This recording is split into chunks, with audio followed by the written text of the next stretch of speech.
Next up, breaking down the Buffalo Sabres divisional rivals, Toronto. Can they survive losing Mitch Marner? We'll preview the Leaf season coming up here on Locked On Sabres.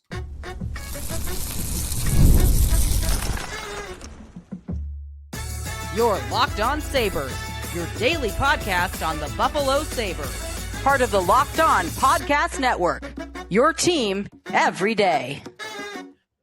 What's up, everybody, and welcome into this Monday edition of the Locked On Sabres podcast, and thanks for making us your first listen every day. We are free and available wherever you get your podcasts, wherever you listen, and wherever you watch. You can watch us on YouTube, where you can like and subscribe the show there. You also, as always, can become a part of our Locked On Sabres text club. If you ever want to get a comment or a question in, you could do that by heading over to joinsubtext.com/LockedOn Sabres. Today's episode is presented by Monarch Money.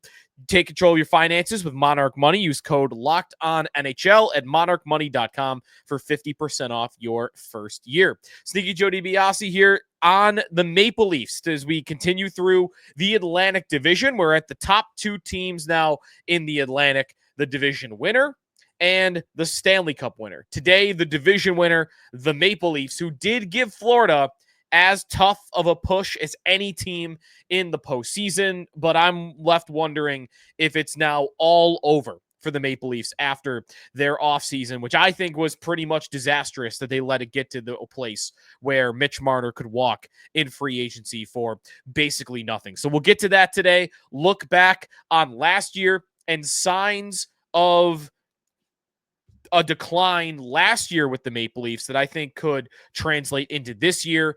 The moves that they've made, the getting a little bit older at some positions, how impactful the goaltending has been for Toronto and how important that is to what they are this year. A lot to get to on the Leafs, who the Sabres will see, by the way, first up for a home and home very early on in the year. Friday, October 24th, just over 2 weeks from the start of the season.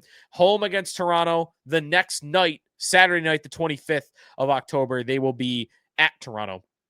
And then they won't play them again until January, past the new year. So the Leafs. And, you know, in relation to the Sabres, I actually can see a scenario where these two teams are close in the standings. I would not ever project the Sabres are going to surpass the Leafs in the standings. But I'll tell you why I think maybe there's a chance that it's close. But you're going to really need for that to happen, the Sabres to get their absolute best case scenario this year and the Maple Leafs to get their worst case scenario this year. But could be a chance of that happening. As always, I mentioned our text club. If you want to get involved, you want to ask a question or a comment on our last show, we talked about the Lightning. And I threw out the hypothetical of in a year, if the Oilers and Connor McDavid have not agreed on an extension, that I believe that there's no team that makes more sense for McDavid to challenge Florida, to get no state taxes, to join a ready-made team, to go win Stanley Cups and, you know, solidify your legacy, that Tampa would be the perfect place for him. And I did have one texter write in about it would be the worst offseason ever if in a year you get McDavid to Tampa and Gavin McKenna, who's going to be the first overall pick next year and is expected to be one of the best prospects that we've seen in a long, long time, if he were to go to Boston, because Boston is going to be bad at the right time. Still have a long shot to win the lottery, even if they did finish in last. But I definitely am not daydreaming about that hypothetical where two teams that we've been waiting to age out here and make the division a little bit easier get this sudden influx of young talent. Boston through the draft, and then Tampa through getting the best player in the world for the last 25 years. Of course, both of those, though, are pretty unlikely. I mean, right now, if there was a bet to get McKenna in Boston and McDavid in Tampa in a year, it would be probably like 1,000 to 1. Like, you've got a 20% lottery odd at best, and then you've got McDavid having to leave Edmonton and then choose Tampa over everybody else. It's definitely not likely that both things will happen. So I don't think you have to worry about it. So let's get to the Maple Leafs, though. We'll look at last year before we get to their offseason, which was relatively quiet other than losing Mitch Marner, which we will get to. But let's first look at Toronto's season that just happened And while in the standings, it was a very, very strong campaign for the Maple Leafs, it also was a year that I think started to show some cracks in the numbers. Now, I will say for this that whenever I watch Toronto, they still look to me in the regular season like a team that when their best players are out there on the ice, they're going to be faster than you. They are more talented than you. They're going to score a lot of goals. But I do believe that in this first year under Craig Berube being the head coach, that there was a bit of a style change from being this high event team that wants to run and gun up and down the ice to a little bit more conservative, a little bit more physical, and a team that I think relied a little bit more on their goaltending and played like a team that felt that they could rely more on their goaltending. I think they look a little slower than in past years, and part of that is just some of their skilled guys are aging. John Tavares, I think you do see signs of decay in his skating. Not that he was much of a burner in the first place. I think when you look at their blue line, Morgan Riley is not the carry the puck up and down the ice type of defenseman maybe that he once was. So a little bit more, slow the game down and, use your hockey IQ to your advantage. A little bit of a different team than what we're used to 5, 6, 7 years ago when this run for Toronto was first getting rolling, where they're just blitzing you up and down the ice and you're exhausted just chasing them around all night. I don't really see that in the Maple Leafs anymore, not to the same extent at the very least. So what do the numbers look like for that team? Because again, like they've got a lot of guys. They got a lot of guys that are awesome. They had a lot of guys that were awesome. Austin Matthews is one of the best centermen in hockey. I mean, probably third in my opinion. I would put him behind Connor McDavid and Nathan McKinnon at the very least, and then he would probably be my third guy. However, a little bit of a down year offensively for him. Dealt with some injuries. That could have played into it a little bit. Again, a little bit of a slower pace. So maybe not as many scoring opportunities. His shooting percentage did come down a little bit below his career average. He goes from, big decline. But again, injuries could have affected this. He had 69 goals and 107 points in 23-24. To the next season, last year, 33 goals and 78 points. Huge step back. He drops by 36 goals from one year to the next and 29 points from one year to the next. So what is Matthews going to be this year? My prediction would be that he's a little bit closer to that 50-goal, 100-point guy that we've seen throughout his career. Although it is worth pointing out that 69 goals was an anomaly for him. Even though he's one of the best goal scorers in hockey, nobody's doing that on a regular basis. So to believe that he's going to get close to 70 again, I wouldn't say that that's likely. Because if you look at his career, 401 goals in 9 seasons, he's averaging closer to a 45-goal pace per year. So 69 goals, that's 24 roughly above his pace. I don't believe he's going to do that, but I also don't believe he's going to have 33. I think he's going to be somewhere around that 45 to 50 goal mark this year and be back to being one of the league's premier centermen, even though he won't have Mitch Marner. And we'll get to what his line mates will look like because that could impact him. So what else? The other question about the Leafs that I've had recurring for years, how much does John Tavares have left in the tank? And at 34 years old, answer, scored a lot of goals. In fact, he had his second highest goal total of his entire career last season. However, the assists started to taper down a little bit. For the first time in his career, actually, not the first time, the second time in his career, he did in the 2012-13 lockout shortened year. So that was only in 48 games, but second time in his career third time in his career, where he had more goals than assists. So out of 16 seasons, 3, he's had more goals than assists. That's very rare for John Tavares as the player. So could that be a difference in the way he's playing? And he's going through he's morphing from one style of player where he could use his skating a little bit more. And now I think he's got to find different ways to produce. I think that you're seeing still a productive player that no longer is on that giant extension, and I still see a second-line center. He's going to play second-line center for this Maple Leafs team. He's making a lot less money now, and I believe that he's worth that money. As a second-line center, he's a player that I would have been interested in for the Buffalo Sabres had he hit the open market, but he never really did. And he probably has the benefit of playing with Willie Nylander going forward. So that's some of their individuals. Morgan Rielly, really strong year, I thought, even though his totals came down a little bit in terms of points. In fact, Rielly, I think the reputation just on the points was that he's not the player he once was, 41 points. But all the numbers show that he was still a very good defenseman last year for them, and that it was still making an impact offensively. So I'm not worried about Morgan Rielly. Is he a true number one defenseman? No, but I think he's still a good player. The overall numbers for Toronto might point to a team that got a little lucky last year, though. And that's where I wonder if last year there was a sign of things to come, and we didn't even really see it represented in the standings. Look at some of these numbers for last year at 5-on-5.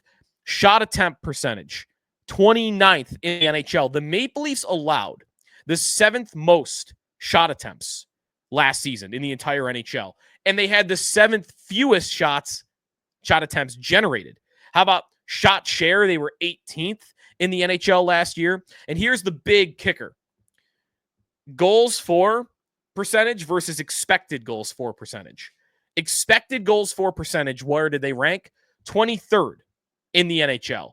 Goals for percentage, where were they? 4th. No one had a bigger disparity between what was expected of them by the numbers and then what they actually had. 4th actual, 23rd expected. One big reason that happened was the Leafs got saves last year. 3rd in the NHL in save percentage. Anthony Stolarz led the league in save percentage. He only started 33 games on the year. He dealt with some injury, finished 5th in the Vezina Trophy voting. If he had played 55 games, he would have been worthy of winning the Vezina Trophy. Joseph Woll, who had to start 41 games, wasn't bad either, a .909 save percentage. And for their team, again, 3rd in the NHL last year. Relying on goaltending that Stolarz and Woll have not been big-time starters in their careers. I mean, Stolarz at 31 years old, he'll be 32 during this upcoming season. That was his career high in starts in a season with 33. His previous high was 24 the previous season in Florida. In fact, he's rarely even been a backup. He's often been a number 3 AHL guy in his NHL career. So it's not impossible that he could do that again. Back-to-back seasons, actually, he's led the league in save percentage. Not just last year, it was the year prior as well. So could he do it again at age 32? I'm a little more skeptical of that. And let's get into that. The Leafs this year, were those numbers a warning shot? And were they really just counting on goaltending? And if you're counting on goaltending, Stolarz and Woll, it's not like you got Connor Hellebuck back there. No Mitch Marner also.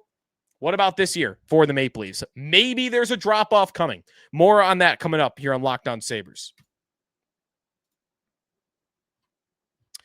Today's episode of the Locked On Sabres podcast is presented by Game Time. You got one of the best teams in baseball, just an hour and a half, 2-hour drive up the road. If you want to go up to Toronto and check out a last-minute game, go to the Game Time app, all the advantages that you need. And it's not just baseball, college football is back. And honestly, there's nothing better than the tailgates, being in the stands. The only downside, trying to get tickets, endless queues, hidden fees, and prices that jump at checkout. And that's why I use Game Time. The app gives you the most advantages to fans. It's the easiest way to score last-minute tickets at the best prices. There's no surprise fees. What you see up front, that first fee is what you are going to pay for. If you pull up Game Time, there's a bunch of different great games around us that you could drive to. And of course, we got pro football coming up in just a little bit. Amazing deals. I mean, there are some awesome college football games that are a short drive away for as low as $25. You can check it out in zone deals. You pick the section, Game Time picks the seats, and you save big. So take the guesswork out of buying tickets for college football, baseball, and the NFL coming up with Game Time. Download the Game Time app, create an account, and use code LOCKEDONNHL for $20 off your first purchase. Terms apply. Again, that's code LOCKEDONNHL for $20 off. Swipe, tap, ticket. Go download Game Time today. Sneaky Joe DiBiase back here in the Locked On Sabres podcast today on the Maple Leafs, who last season finished with a record of 52, 26, and 4. That was good for 108 points. Kind of a crazy fact about the Maple Leafs, who have such a sad history for the reputation or like the size of the team and the club. That division title last season by the Maple Leafs was just their 6th real division title of their entire career. I'm putting a little bit of an asterisk on 2021 when they won the Canada division in a half COVID year, which was such a fluky year. You want to count it, go ahead, then it's 7. But if you don't want to count it, it's 6 division titles since 1932. Almost 100 seasons, 6 division titles. They had not won, other than that COVID year, before last year, they hadn't won the division since 1999-2000, and before that, 1938. So even actually a better way to put it, take out the COVID division.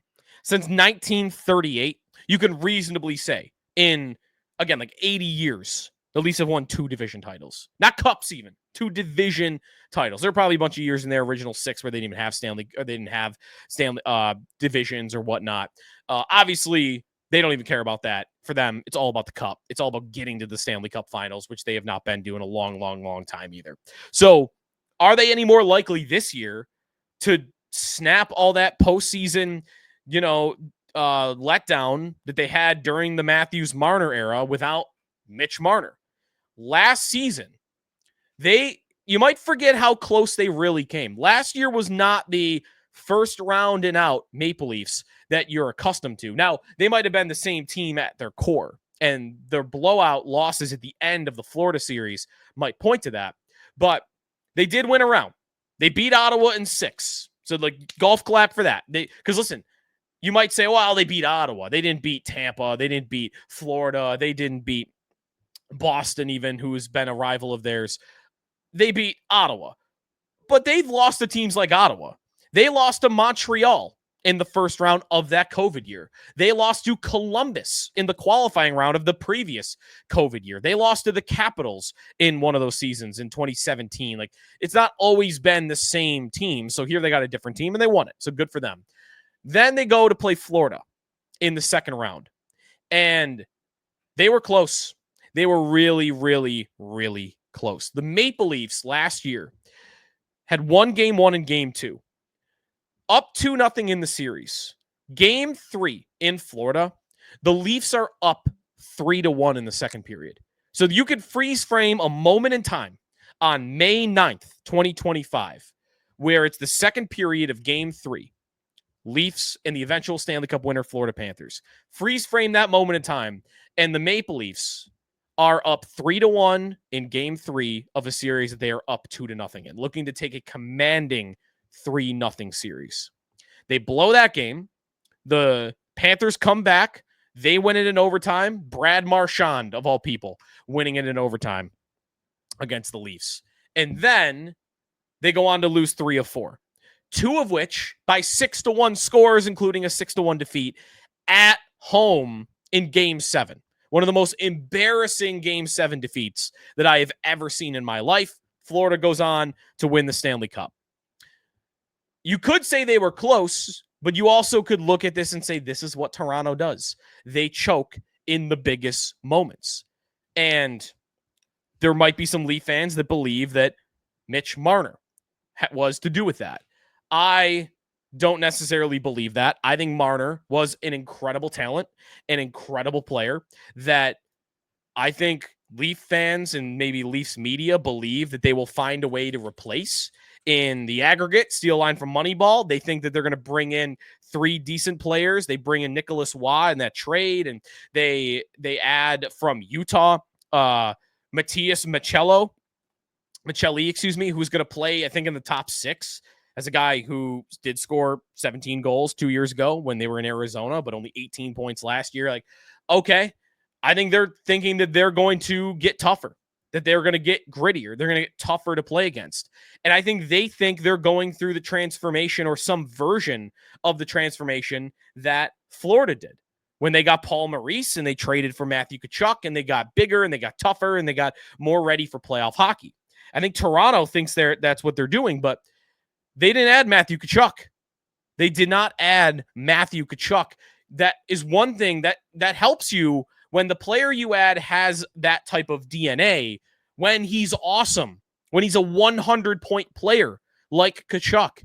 Not, hey, this guy had 18 points last year. He might be in my top 6. Okay. Dakota Joshua, Max Domi coming back again. Like, they re-signed Matthew Nyes. Good for them on that front. But I'm not confident in what the Leafs did this offseason. Brandon Carlo coming into a full season. You look at Michael Pezzetta came in from Montreal. That's just a bottom 6 guy. Like, there's really nothing here of substance that I think helps them. And they're losing arguably their best, not arguably, he's their best playmaker, arguably their best offensive player. He had 102 points last year. You're not going to replace that if you're Toronto. So maybe they think that it's going to be better in the playoffs, but I'm certain their regular season will not look as good without Mitch Marner. Certain of that. So with Marner out, I just ran through the names that it looks like they'll replace. It could be Maccelli, who comes over from Utah.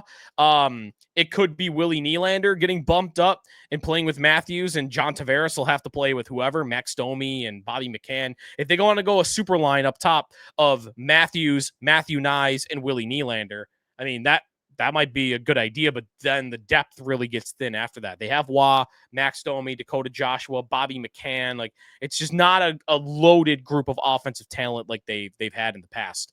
And the other thing about the Leafs, the blue line's getting old. Right now, looking at their top 6, they only have 2 players under the age of 30 in their top 6. Brandon Carlo, who's 29, and then Simon Benoit, who is 27, and he probably plays the fewest minutes of the 6. Everybody else, like Chris Tanev is 35, and Jake McCabe is 33, and Morgan Riley's 31, and Ekman Larson's 34. Like, those guys are up there. And will they be able to stay healthy throughout the year? What form will they be in? How much gas do they have left in the tank when they get to the postseason? All those are good questions. But I think there's only 2 main questions about Toronto. They're not going to replace 100% of Marner.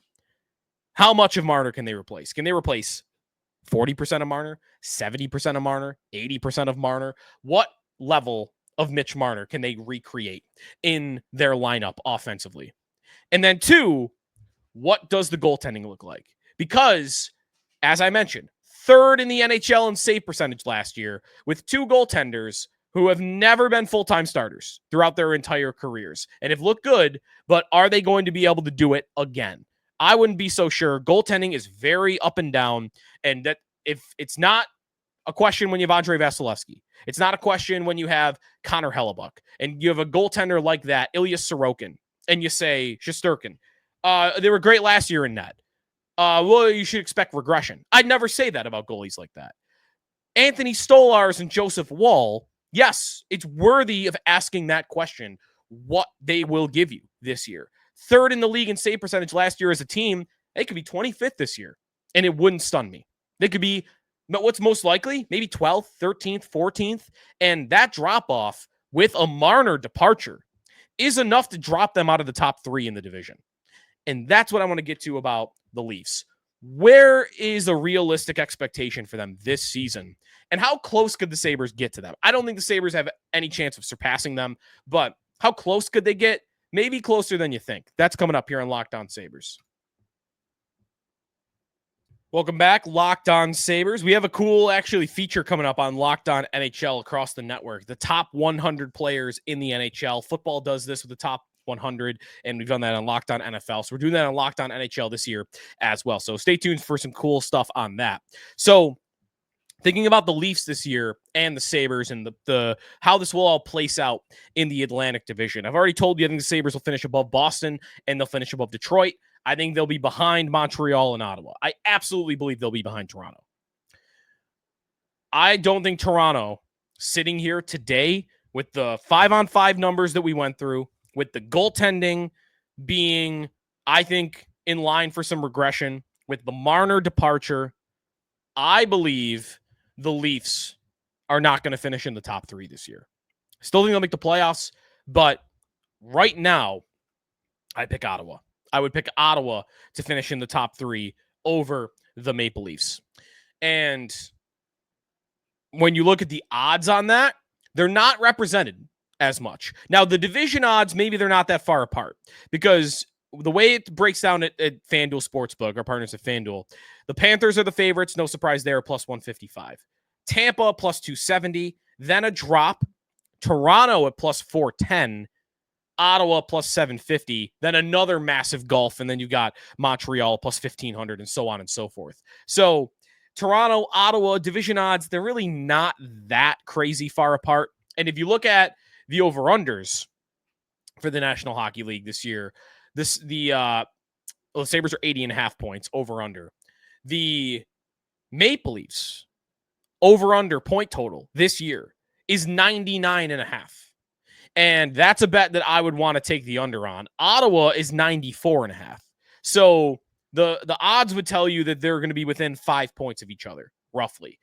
I think that's well within the margin of error, even if you believe that those teams were that good. I think Ottawa's going to take a step forward this year, and I think Toronto's going to take a step back. How close could the Sabres get? I've told you that I believe if everything goes right for the Sabres, they could be an 88 to 92 point team.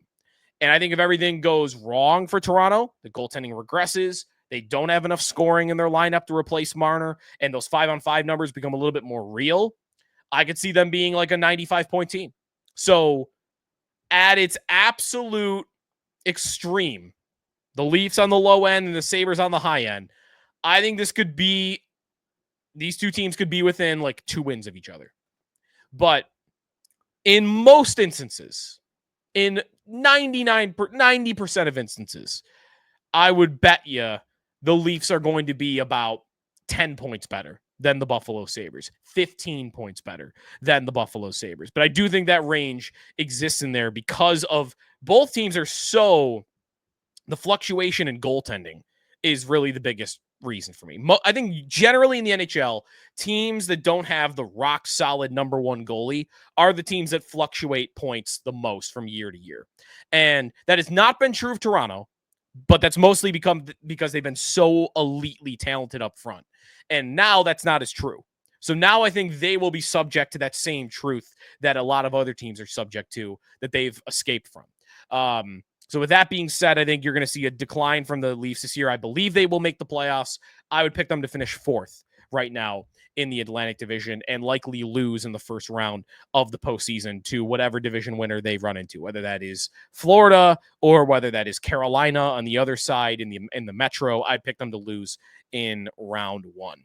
And you should fully expect, though, they will take over the Sabres building twice this year, as they typically do. Those games are fine. I don't mind them. Gives you some energy in a building that generally doesn't have a lot of energy. So I know it's annoying to a lot of Sabre fans, but until the Sabres get good, let it be. You get energy in a building that never has energy, and Sabre fans, listen, that ticket is tough to make money back on if you have season tickets, and it's one of the few nights of the year that you could do it. So I'm not gonna criticize any fan that feels the need to do that. They have so few opportunities to do it in the first place. All right, it's going to do for us today here on Locked On NHL. If you would like to check out Locked On Sabres, if you want to check out Locked On NHL, all the offseason stories, the Marco Rossi signing, top 100 stuff coming up, be sure to check out Locked On NHL wherever you get your podcasts and on YouTube as well. And we are going to talk Florida next. That's the last team in the Atlantic, the Stanley Cup winners, back-to-back Stanley Cup winners. They are maybe a dynasty in the making. How do they keep everybody? We'll go through it all. And the injuries that could impact them at the beginning of the season. All ahead here in the Locked On Sabres podcast, part of the Locked On Podcast Network, your team every day.